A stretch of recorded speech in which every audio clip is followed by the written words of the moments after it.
안녕하세요. 육아 전문가 소중이맘입니다. 저는 얼마 전까지 유아교육기관에서 아이들을 가르치는 일을 해왔고요. 지금은 부모님들에게 아이를 어떻게 올바르게 지도할 것인지, 그리고 어려운 아이들에게 어떤 식으로 교육 방법을 적용할 것인지 알려주고 있는 코칭을 전문하고 있습니다. 제가 교육 코칭을 하면서 부모님들께서 힘들어 하시는 부분들, 그리고 가장 궁금해 하시는 부분들, 이런 것들을 종합해서 영상으로 올려드리려고 합니다. 그래서 그런 부분들에 있어서 궁금하셨던 부분들, 저와 함께 거기에 대해서 얘기를 한번 나눠보시면 좋으실 것 같습니다. 오늘 첫 번째로 올려드릴 영상은 산만한 아이들을 어떻게 지도할 것인지에 대한 영상입니다. 제가 오늘 올려드리려고 하는 영상의 포커스는 일단 산만한 아이들이 어떤 식으로 유아교육기관에서 지내고 있는지, 그리고 산만한 아이들의 장단점은 무엇인지, 그리고 어떻게 지도를 하면 좋을지, 이런 것들에 대해서 알려드리려고 합니다. 그래서 제가 예전에 경험했던 산만한 아이에 관한 그런 내용을 함께 말씀을 드리면서 쉽게 말씀을 드리고 싶습니다. 산만한 아이들이 어떤 식으로 교육기관에서 지내는지 궁금해 하실 부분들이 많으실 것 같아요. 그래서 예전에 제가 경험했던 교사 시절에 함께 했던 그런 산만한 아이의 예를 들면서 구체적으로 말씀을 드리려고 합니다. 제가 교사를 할 때 산만한 아이를 만난 적이 있어요. 그 친구는 제가 기억에 남을 정도로 굉장히 조금 산만한 특징이 많이 두드러졌던 아이예요. 이 친구는 제가 4세에서 5세까지 담임을 했고요. 담임하기 전부터 아이의 상태에 대해서는 알고 있었어요. 워낙 부주의한 편이라서 다친 상처도 많고 4세 이런 어린 나이인데도 뼈가 부러졌던 경험도 있었어요. 그리고 아주 주의 깊게 봐야 된다고 하도 이제 다른 선생님들께서 신신당부를 하셔서 좀 걱정이었죠. 아무래도 안전은 가장 중요하니까요. 교사들 입장에서는 아이를 아주 사랑으로 돌보아도 다치면 모든 게 원점이 되기도 하고 또 잘했던 거는 다 날아가 버리거든요. 정말 슬프지만은 어쩔 수가 없어요. 안전하고 건강하게 클 수 있도록 돕는 것도 교사들이 해야 되는 일이기 때문이지요. 그래서 담임이 된 후에 그 아이를 계속 지켜봤어요. 4세 때는 아이가 활발하고 친구들과 어울리는 것을 좋아하다 보니 잘 지냈어요. 다만 가만히 앉아있는 건 힘드니 소근육 활동과는 멀어졌지만은 그래도 영화반이고 친구들과 잘 지내서 괜찮았어요. 그리고 또 조금 커서 그런지 부주의한 부분도 많이 좋아졌어요. 하지만 혹시 몰라서 그 아이의 주변은 늘 살폈어요.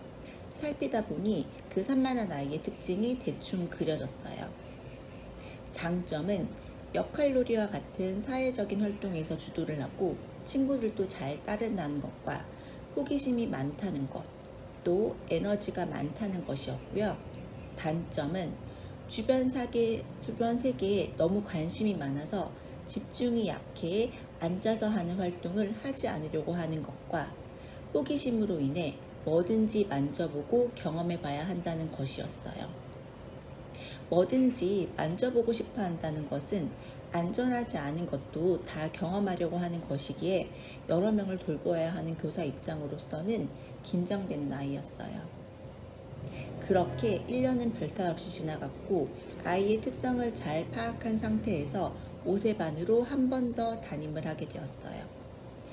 영화반에서 유아반으로 올라오면서 대집단 활동이 생겨나고 활동이 다양해지면서 산만한 아이의 부정적인 모습이 많이 드러나기 시작했어요. 대집단 활동이나 특별 활동에서는 가만히 앉아있지 못해서 어수선하고 친구들에게 방해가 되었고 또 바깥 활동이나 외부 활동이 많아지면서 호기심으로 인해 교사의 지시를 따르지 않고 개별 활동을 하다가 다치게 되는 일이 종종 생기면서 저도 그 아이도 스트레스를 받기 시작했어요. 가장 중요한 거는 방해를 받은 친구들이 그 친구는 방해하는 친구라는 것에 인식이 바뀌고 조심성 있지 않다는 것을 알게 되면서 싫어하게 되는 게 문제였어요. 이 아이의 장점은 사회성이었는데 무너지게 되면서 안타까웠어요.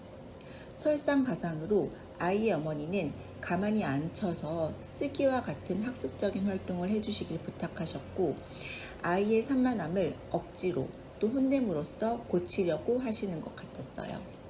사람들에게 보이는 것을 중요하게 여기시기에 아이에게 행동 제한을 더 많이 하는 것 같았는데, 아이의 성향과 맞지 않아 보였어요.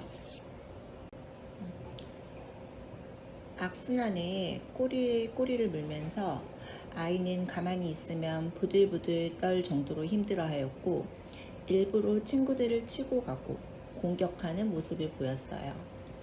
일부러 친구들을 치는 건 친구들이 자신으로부터 피해를 받은 걸 선생님에게 이르고 놀리니까 미워서 더 그런 거였어요. 아직 어리니까 자신의 행동으로 인해서 친구들이 그런다는 것을 잘 이해하지는 못했어요. 그 아이를 위해서 제가 해줄 수 있는 것은 어떤 것인가 깊게 생각했어요. 지금 아이가 가져야 할 것, 스트레스를 푸는 것. 그러면 산만한 아이가 스트레스를 풀 수 있는 방법은 에너지 방출. 에너지 방출은 어떻게? 밖에서 자유롭게 뛰고 관찰하는 시간을 충분히 가지기. 주변 세계에 관심이 많으니 탐색 시간을 늘리기. 뭐든지 만져보고 경험할 수 있는 시간 늘리기. 안전 교육하기. 이렇게 생각이 정리되고 나니 더 가슴이 답답해졌어요. 기관에서 해주기에는 한계가 있었기 때문이에요. 25명의 아이들이 있는 저희 반에서 이 하나의 아이를 위해서 쏟기에는 시간이나 인력이 부족했어요.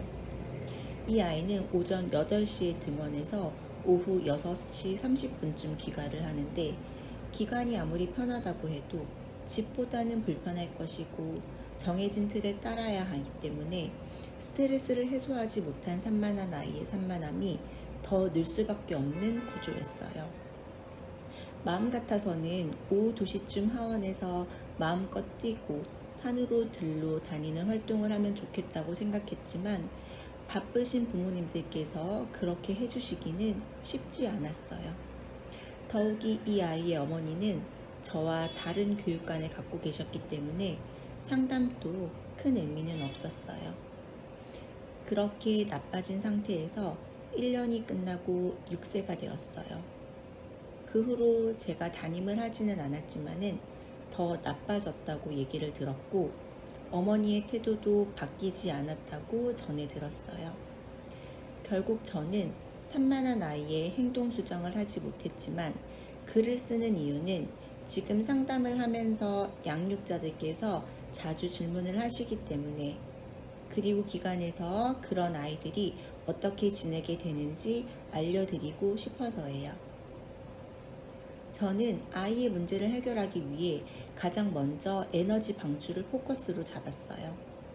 하지만 그 아이의 어머니는 에너지 억제로 잡았어요. 태어나기를 누구보다 에너지가 많게 태어나서 그걸 억제하면은 스트레스가 폭발할 수밖에 없는 구조인데, 거꾸로 양육 방식을 잡은 보호자와 교사의 관계에서 아이 해동은 수정될 수가 없어요. 산만하다고 하는 것은 에너지도 많고 주변 세계에 관심이 많다는 거예요. 각자 타고난 기질이 있는데, 그 기질 가운데 좀 눈에 띄고 손이 많이 가는 것이긴 해요. 하지만 잘 성장한다면 멋진 리더가 될 수도 있고 대단한 걸 발견하는 과학자가 될 수도 있어요. 이런 친구들은 일반적인 기관보다는 활동을 많이 할 수 있는 기관이 도움이 되고, 만약 어린이집에 오후 6시까지 보내야 한다면 마지막 1시간 정도는 신체적인 것을 할 수 있는 학원 같은 곳에서 도움을 받아도 괜찮아요. 그리고 오감을 통해 탐구를 할 수 있는 기관도 덧붙여서 보내주시면 더 좋아요. 사실 가장 좋은 건 양육자가 산으로 들로 데리고 다니면서 상호작용 해주시는 건데, 워킹맘들은 그게 어려워요. 그렇다면은 기관을 잘 선택해서 보내주시고 주말이라도 자연 속에서 충분히 에너지를 방출하고 탐구할 수 있도록 도우시면 좋아요. 이렇게 욕구가 충족된다면 주의 집중은 따라서 오게 될 거예요. 학교에 들어가서도 1시간씩 밖에서 뛰어놀고 들어와서 공부를 해야지 잘 될 것이며, 또 이런 친구들은 안전 교육을 따로 매일 해줘야 한다는 것 정말 중요합니다. 뭐든지 원인이 없는 결과는 없어요. 산만하다고 하는 것도 원인이 있고, 원인이 파악만 된다면 행동 수정이 가능한데, 누구보다도 그런 것들을 잘해주실 분은 부모님이세요. 기관은 제가 앞에서 적은 것처럼 한계가 있어요. 어떤 분들은 너무 힘드니 기관에서 수정되길 바라지만은 그렇게 되기가 사실 쉽지가 않아요. 가정에서 적극적으로 생각하고 정확하게 도와주신다면은 생각만큼 시간이 오래 걸리지는 않으실 거예요. 나중을 위해서 지금 몇 개월 혹은 1년 힘든 것을 참는 것은 너무나도 의미 있는 시간들일 거예요. 오늘 산만한 아이에 대한 이야기 잘 들으셨나요? 도움이 되셨다면 구독과 좋아요 버튼 한번 부탁드리겠습니다. 다음에도 유용한 양육 정보를 가지고 다시 찾아뵐게요. 들어주셔서 감사합니다.